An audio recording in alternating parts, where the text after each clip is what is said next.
Ya Nabi salam alaika, Ya Rasul salam alaika. Assalamualaikum warahmatullahi wabarakatuh. Sahabat beriman yang dirahmati Allah, hikmah adalah inti pengalaman dan sari beban berat serta pergulatan hidup. Pemilik hikmah tentunya orang yang memiliki kalbu dan akal dengan kematangan tingkat tinggi, juga mempunyai rohani yang jernih dari kotoran, luhur iman dan mengungkapkan semua itu dengan pandangan filosofi yang beriman. Itulah yang dinamakan hikmah. Seperti itulah imam teladan, alim dan sosok mulia Abdullah bin Al-Mubarak. Berikut ini beberapa di antara tutur kata Abdullah bin Al-Mubarak. Berapa banyak penghafal Al-Quran, tapi Al-Quran justru melaknatnya dari dalam dirinya. Ketika penghafal Al-Quran durhaka kepada Rabbnya, Al-Quran memanggilnya dari dalam dirinya. Demi Allah, bukan untuk ini engkau membawa aku.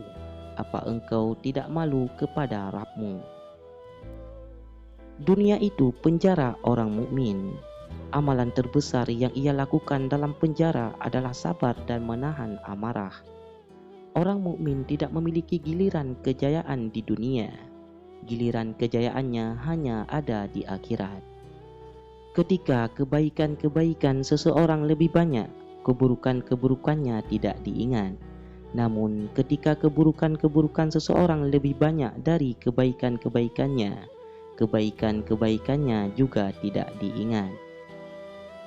Seseorang bertanya kepada Ibnul Mubarak, masih adakah orang yang memberi nasihat? Ibnul Mubarak menjawab, masih adakah yang mau menerima nasihat? Diriwayatkan dari Sunaid bin Daud, ia berkata, aku bertanya kepada Ibnul Mubarak, siapakah manusia sejati itu? Ibnul Mubarak menjawab, ulama. Ia ditanya siapakah raja-raja seperti itu? Beliau menjawab, orang-orang zuhud. Ia ditanya juga siapakah orang-orang rendahan itu? Ia menjawab, orang yang memperalat agama untuk mendapatkan makan.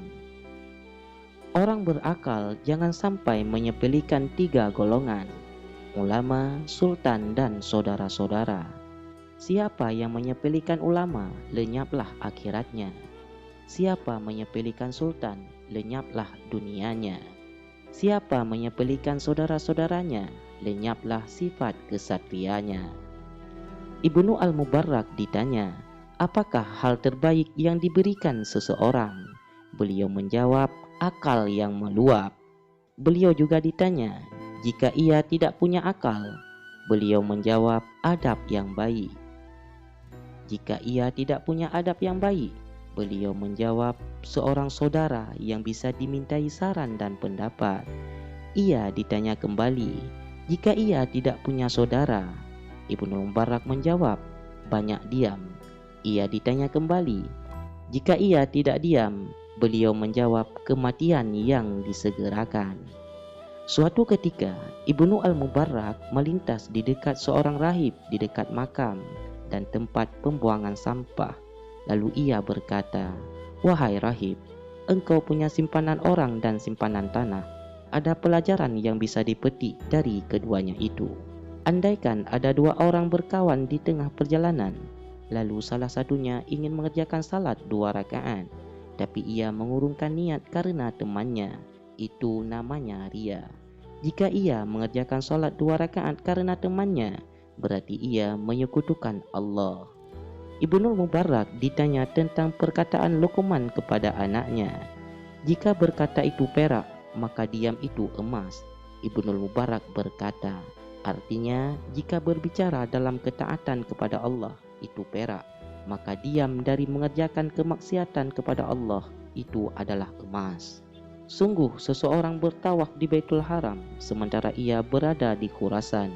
Ia ditanya bagaimana bisa seperti itu. Ia menjawab karena ia ingin tinggal di Makkah. Orang yang masuk neraka karena maksiat-maksiat nyata masih lebih ringan daripada orang yang masuk neraka karena ria dan sum'ah. Dunia itu hanyalah makanan hari ini saja. Siapa bersabar, betapa sedikitnya sesuatu yang dihadapi dengan sabar. Siapa berkeluh kesah, betapa sedikitnya sesuatu yang dinikmati. Seseorang berkata kepadanya, "Berilah aku wasiat." Ia berkata kepada orang itu, "Tinggalkanlah tatapan-tatapan yang tidak perlu. Niscaya engkau mendapat bimbingan untuk khusyuk. Tinggalkanlah ucapan-ucapan yang tidak perlu. Niscaya engkau mendapat bimbingan untuk hikmah. Tinggalkanlah makan-makan yang tidak perlu. Niscaya engkau mendapat bimbingan untuk ibadah. Tinggalkanlah sikap mencari-cari kesalahan orang lain. Niscaya engkau mendapat bimbingan untuk mengetahui kesalahan-kesalahan diri sendiri. Tinggalkanlah pembahasan tentang zat Allah Azza wa Jal. Niscaya engkau terhindar dari keraguan dan kemunafikan." Ada 4 kalimat yang aku pilih dari 4.000 hadis. Jangan percaya pada wanita. Jangan terpedaya oleh harta. Jangan membebani lambungmu dengan makanan yang tidak engkau mampu. Dan pelajarilah ilmu yang membawa manfaat bagimu saja.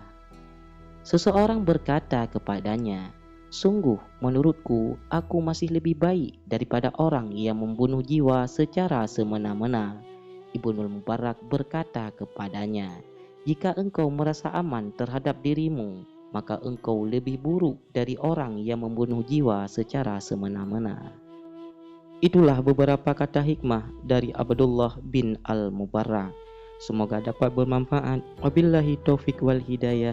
Wassalamualaikum warahmatullahi wabarakatuh.